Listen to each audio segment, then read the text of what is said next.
Postoje trenuci u životu kada sve izgleda tiho, previše tiho, kao da je svijet zaustavio dah čekajući da nešto nevidljivo prođe. U tim trenucima ne gledamo oko sebe, gledamo prema onome što osjećamo, ali ne možemo vidjeti. I često, dok mi tražimo odgovore, netko drugi već stoji na straži. Pas.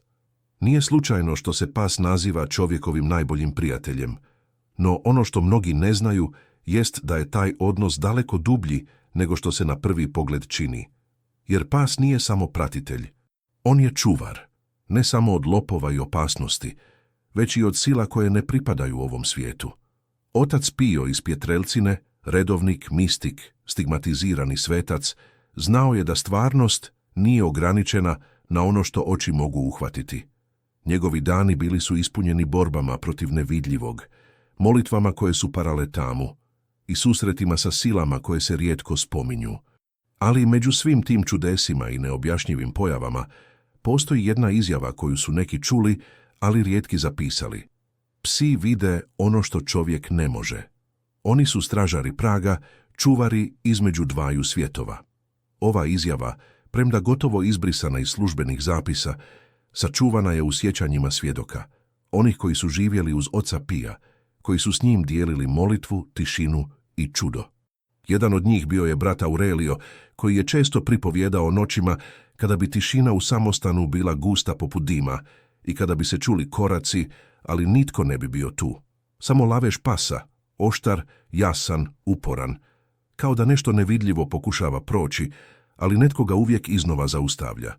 U Fogi 1958. godine žena po imenu Leticija došla je na ispovjed ocu Piju.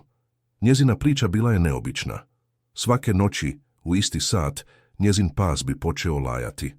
Najprije bi stajao mirno, zatim bi podigao uši, pogledao prema praznom kutu dnevne sobe i zalajao. Isprva su mislili da su to miševi, zatim promaja, pa čak i halucinacije.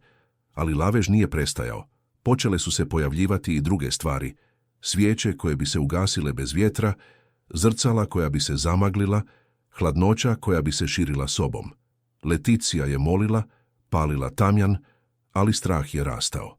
Sve dok nije došla k ocu Piju, tražeći utjehu.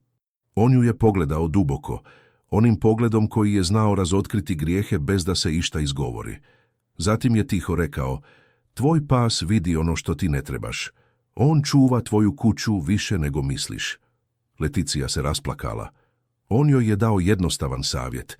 Neka nastavi moliti, neka blagoslovi kuću, ali neka nikad ne otjera psa kad laje.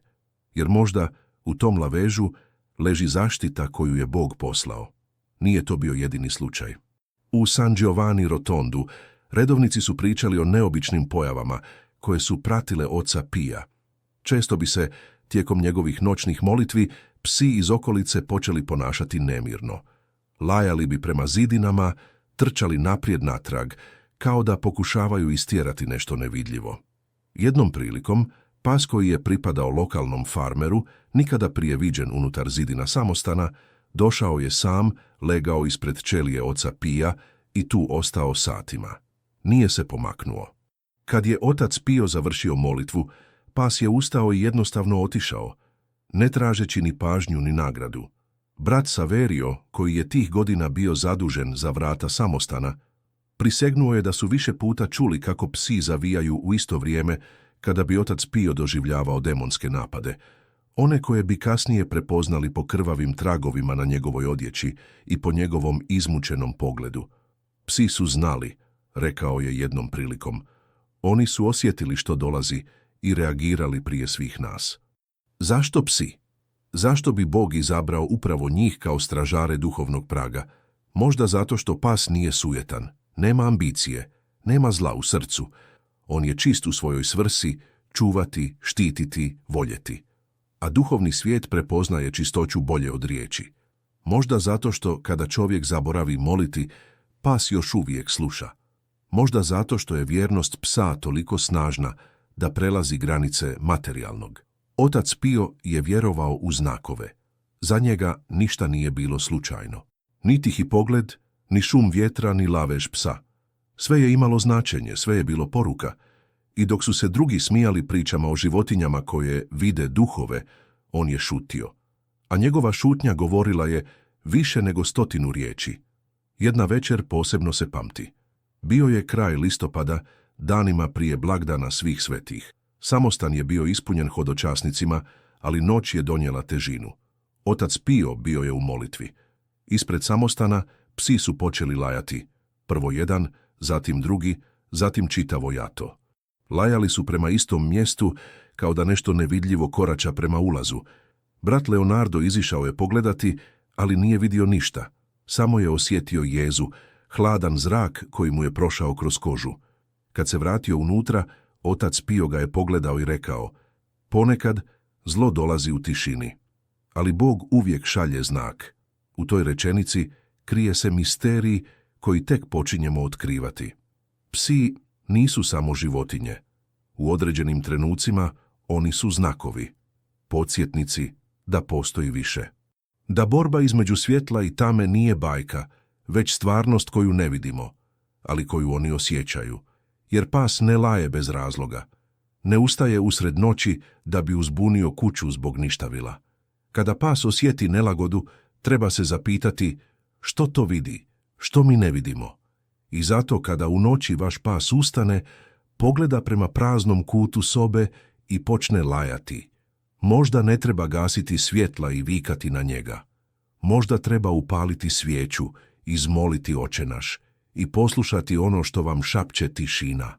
Jer iza te tišine možda stoji netko tko čuva vašu kuću, netko koga vi zovete pas, a netko drugi zove ga čuvarom između dva svijeta. Psi su stoljećima uz čovjeka, ali rijetko se postavlja pitanje zašto? Što to u njihovoj prisutnosti donosi toliko utjehe, sigurnosti, pa čak i svetosti?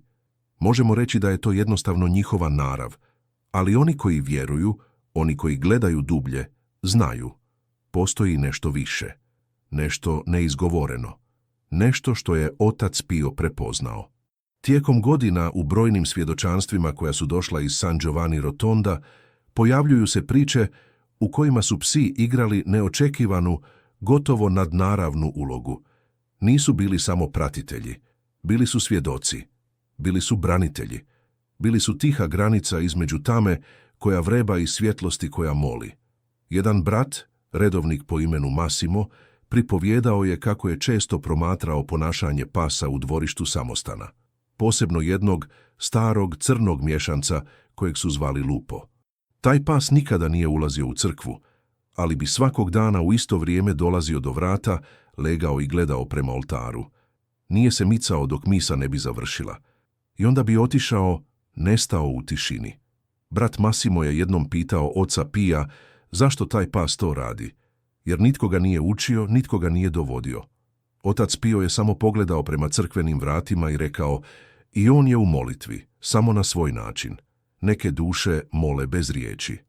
Nakon toga, brat Massimo nikada više nije sumnjao. Još je čudnija bila priča žene po imenu Angela iz malog sela Monte Sant'Angelo.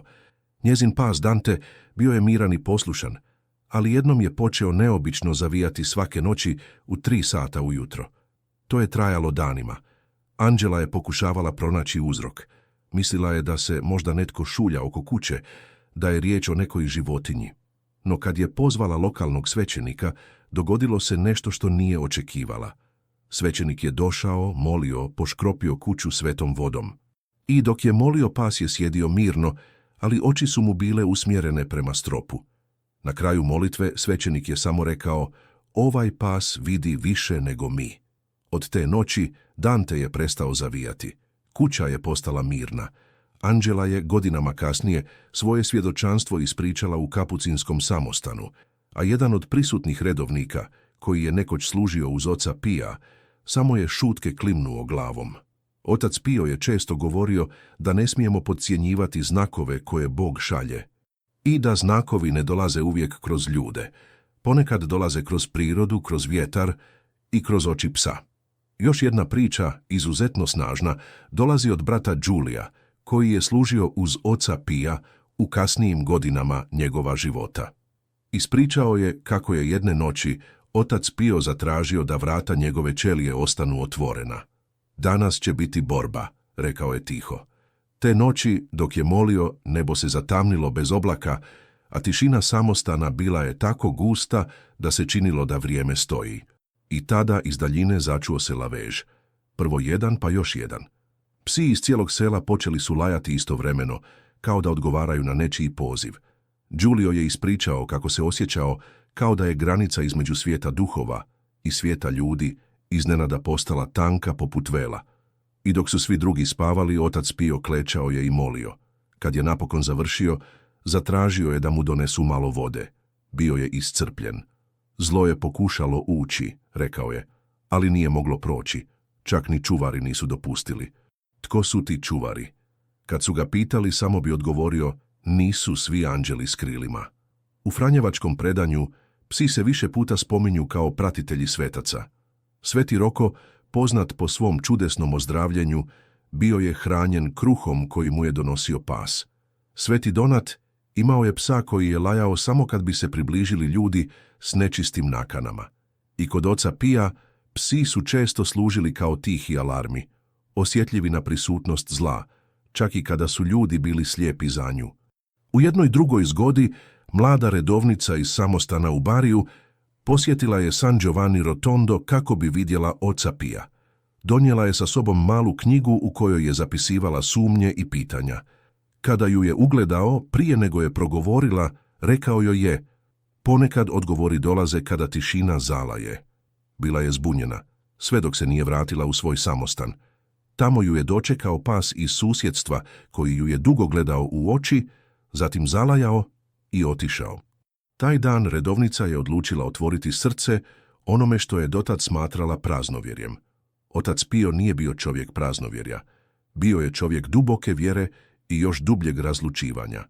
I zato, kad bi govorio o psima, činilo se da govori s nekom vrstom poštovanja. Nije ih romantizirao, nije ih idolizirao, ali je znao da su poslani. Govorio bi, neki psi imaju poslanje, ne znaju ga, ali ga žive. U njegovim riječima ležala je mudrost koja se ne uči iz knjiga, već iz molitve. I svaki put kad bi pas ušao u dvorište samostana, redovnici više nisu gledali na njega kao na običnog posjetitelja. Neki bi se prekrižili, neki bi tiho izmolili molitvu, jer više nisu bili sigurni je li to pas ili znak. I možda najviše što možemo naučiti iz tih trenutaka jest budnost. Jer Bog ne govori uvijek kroz grmljavinu, ponekad govori kroz šapat, ponekad kroz tiho prisustvo, ponekad kroz pogled jednog psa koji u tišini stoji na straži dok mi spavamo. Ne bismo smjeli zaboraviti. Dok mi tražimo čudo, možda ono već sjedi pokraj nas, s repom, šapama i srcem koje osjeća svijet kakav mi više ne znamo gledati. I to nas vodi prema posljednjem dijelu, onom najintimnijem.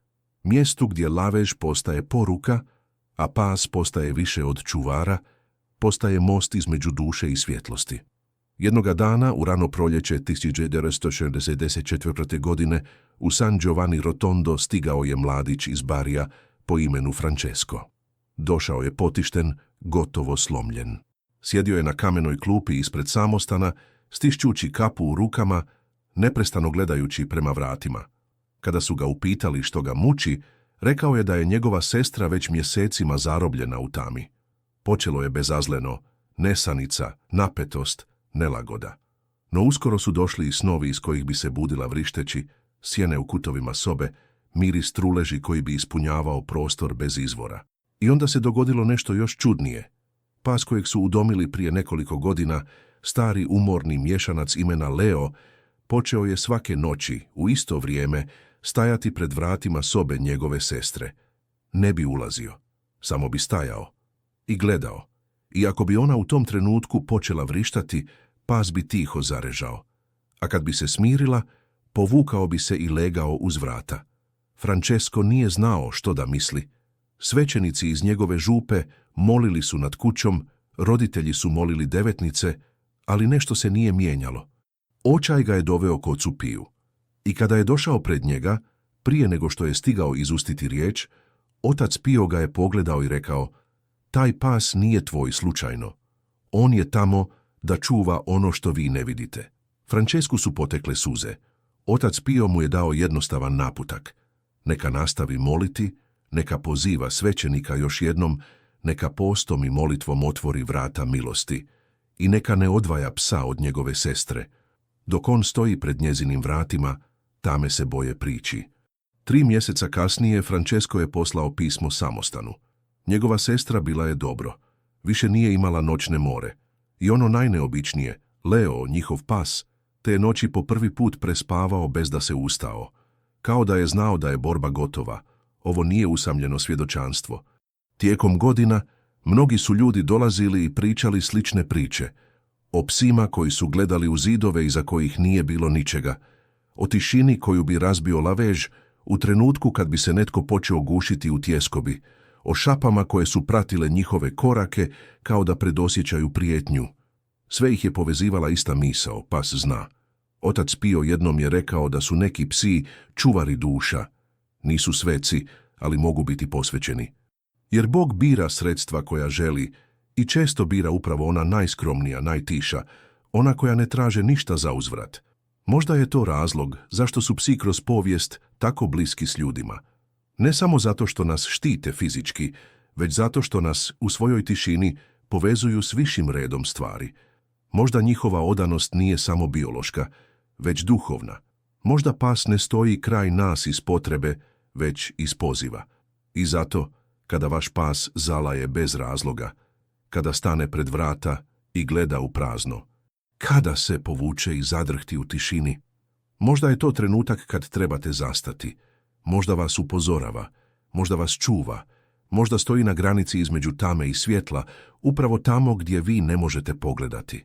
U očima psa ponekad se vidi nešto staro, nešto iskonsko, nešto što podsjeća na tišinu samostana u zoru, kad svjetlost još nije potpuno pobjedila tamu.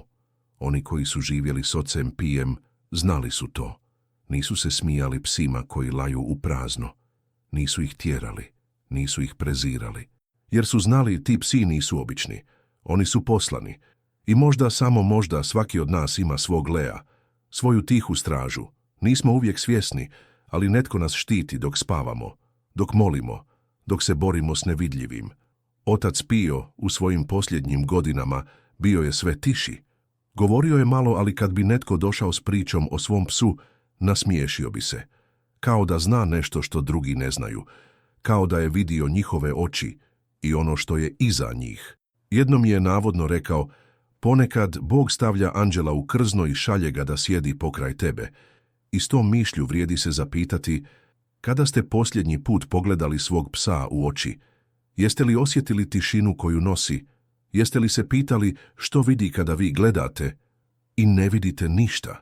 Ako ste ikada osjetili da vaš pas zna više nego što pokazuje, ako ste doživjeli trenutke kada vam se činilo da vas čuva od nečega što niste mogli imenovati, možda to nije bila slučajnost.